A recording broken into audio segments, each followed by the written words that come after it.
guys, welcome back to my channel. Today I am starting a small series on how I decorate my planners. This will probably just be a couple of videos, but I just thought it would be fun to kind of break it up into a couple of shorter videos instead of a long 20-30 minute video. I say that they should be small videos, but they actually still might end up being like 20-30 minutes each. So that's probably why I should be breaking it up, because otherwise it would be like a 2-hour video. So what I am talking about today is going to be vellum and acetate, how to tip them in, and I also talk a little bit about how I print on vellum and some tips for printing on vellum. I don't have any tips for printing on acetate. I have done it before with mixed results. I don't know if it's just my printer, but I don't have a lot of luck printing on acetate. I haven't tried it in a while, so maybe I'll try it again in the near future. But for now, I am fine with what I have, and I don't really have any desire to print on acetate right now. I hope that you guys find this series really fun, and if you guys have any questions or any suggestions for what I should add to this series, I'm going to be talking about shops that I frequently use, pens and how they work on different papers, actual planners themselves, and also just generally tips on decorating. So if you guys have any additional things that you would like me to cover, I am more than happy to add to the list. My plan is to just try to be as helpful as possible. That's really what this series is supposed to be about, because I know that when I started getting into this, I really loved what I saw people doing, but I had no idea where to start myself. And I just hope that this will be a way to kind of help people out who are in a similar position that I was in about a year ago, when I was really intrigued by all the beautiful planners that I saw, but had absolutely no idea how everyone was getting all of these things and how they were utilizing them. So just let me know if you guys have any additional suggestions or questions, and I will be more than happy to add them to the list. Thank you guys. I hope you enjoy. If you hear any weird sounds in the background, it's because it is a Saturday morning. My husband is off doing some volunteer work, and I am home with my 4-year-old. So he's probably going to be doing some running around, and I would not be surprised if you hear a little bit of background noise in this video, but that's why this channel is called The Mom Planner. So the first thing that I wanted to go over is how to print on vellum. There is a short answer to this, and then there's a long answer to this. The short answer is it will depend on your printer. Every printer is different. The way that the amount of ink that they use when they're printing is different. So then your dry time is going to be different. So for me personally, I have an ink printer and I have a laser printer. I prefer printing with my laser printer on vellum because there is 0 dry time. It uses toner instead of ink, so it just comes out ready to use. I have used my ink printer, and that one also comes out dry pretty instantly. I don't usually have to wait for the ink to dry. Now, the more involved that your pattern is that you're printing is also going to influence that. So for example, this one, you can see there are some dark spots in this, but overall, generally it's a kind of lighter pattern. So it didn't really have that long of a dry time, if any. You can see there aren't any like splotches anywhere. I didn't smear any ink, so I can assume that it probably came out dry. Now this one is actually from Hobby Lobby or Michael's, I can't remember which, but I personally, if I had printed this, I don't think it would have turned out this nice, but this is obviously professionally printed, just because it's a lot more concentrated ink. So all of those things are going to influence how your printer is going to handle printing on vellum. The other thing to consider is that the thicker your vellum, the nicer it will generally come out. Thinner vellums are going to, like from the heat of the printer, they kind of tend to warp a little bit and get kind of like bent or wavy. So if you are printing on a thinner vellum and you find that the shape has kind of been compromised a little bit, I would recommend, after you've made sure the ink is dry, laying it under like a heavy book or something for a while to try to flatten it back out and let it get its shape back before you go cutting it and putting it into your planner. So that is kind of some very basic tips on how to print on vellum. And as I said, every printer is different, and also the vellum is different. So it depends a lot on the type of printer that you're using and the brand of the vellum and everything. So I have gone through my vellum, and I've decided these are the 3 that I'm going to tip into my Hobonichi Weeks today. I'm just going to put these ones back in my little folder. So what I'm going to do, I'm going to take my Hobonichi Weeks out of its cover, There we go. First, I want to pick where I'm going to put it because I actually haven't really thought too much about this yet. Let's see here. Problem is this page already has stickers on it, so do this page. Sure. Okay, so what I'm gonna do here is you can see when you tip this in, let me try to start from 0. So when you tip something in, it is inevitably going to be like pushed out a little bit. And by that, I mean, it is not going to stay snugly inside of the spine. So when you are lining this up, you might be doing this right inside of the spine, and this might look pretty decent. But when you close the book and when the washi's on here, it's just gonna push it out just a little bit. You wanna go a little bit thinner and a little bit shorter than what it looks like inside of your planner when you're trying to line it up perfectly.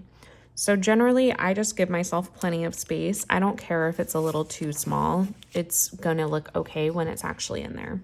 So I'm just gonna eyeball it. Sometimes I will use a pencil and like try to like mark exactly where I want to cut it, but generally I will just eyeball this and I'll take off a little bit off of the top and the side. So I personally like to use a paper cutter. You can also absolutely just use scissors if you have a very steady hand and tend to be good at cutting in straight lines, but I absolutely cannot do that. So I never trust myself to cut, especially if I'm cutting freehand. So I just cut off this much. And again, this is probably more than I needed to cut off, but I don't care. I want to take off a little bit more than I need. And then I'm going to do the same thing off of the top.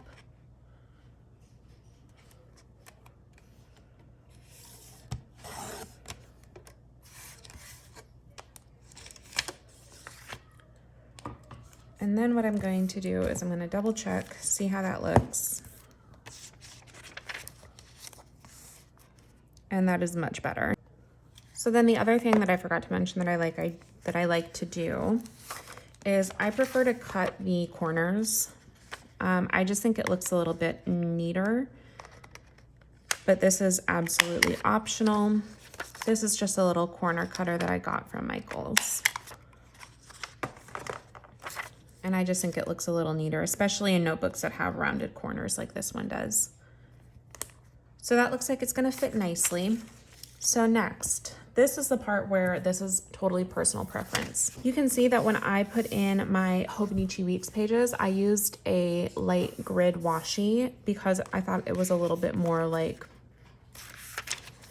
it was a little less obvious. On this page, I decided to go a little bit more over the top and use like a little blood dripping washi because I thought it was cute with the feeling stabby vellum. So this is totally personal preference. I think for this one, I am going to use a like cute washi to tip it in just because I think it'll look nice. So I have a bag of washi here and I'm just going to pick which one I want to use. This is a contender. I like this one too. There's an orange in here. Ooh, I like this one too. Okay.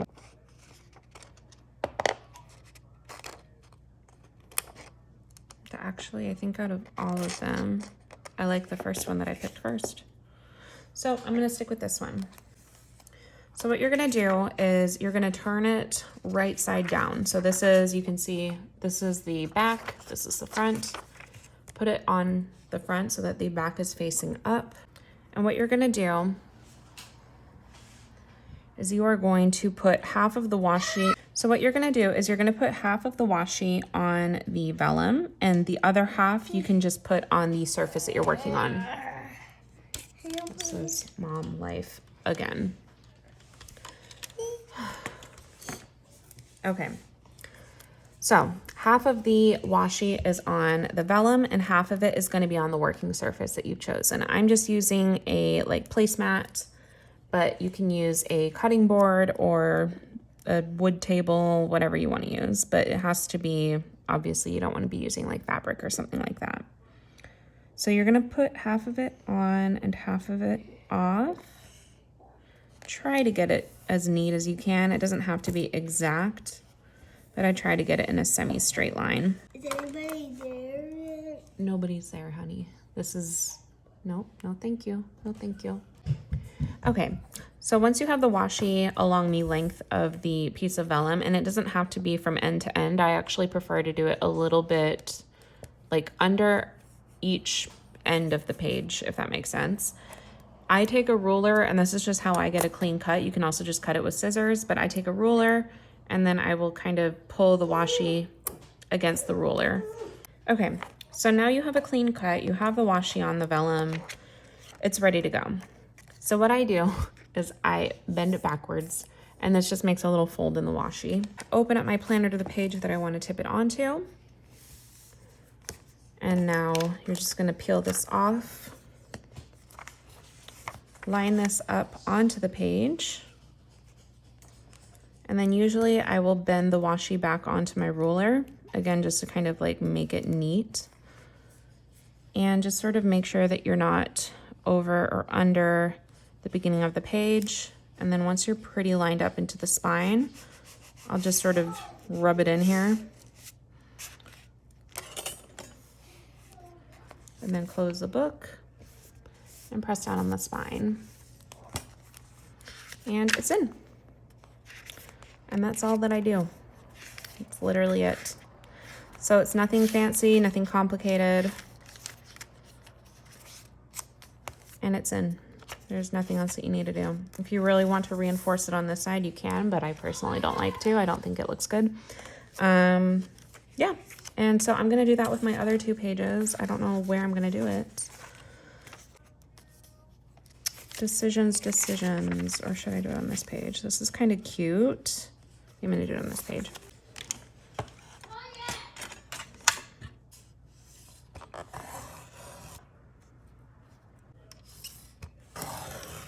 Alrighty.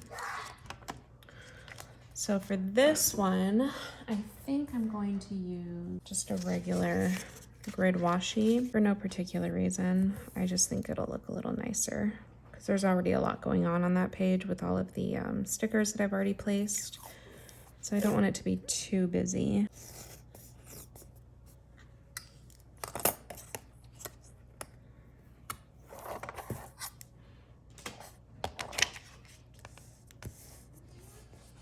And when I bend it back, I tend to pull it forward a little bit to make sure the washi is like all the way to the edge of the page. So I'm kind of like tugging it as I'm folding it, if that makes sense.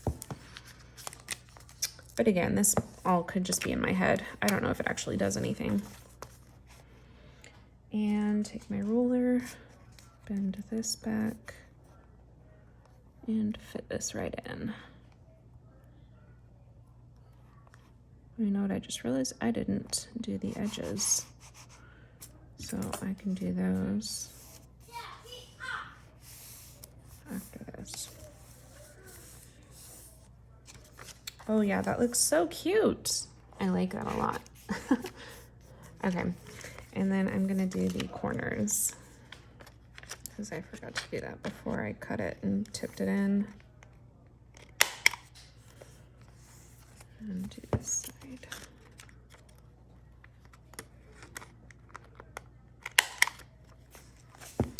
And there you have it. That is how I tip in vellum.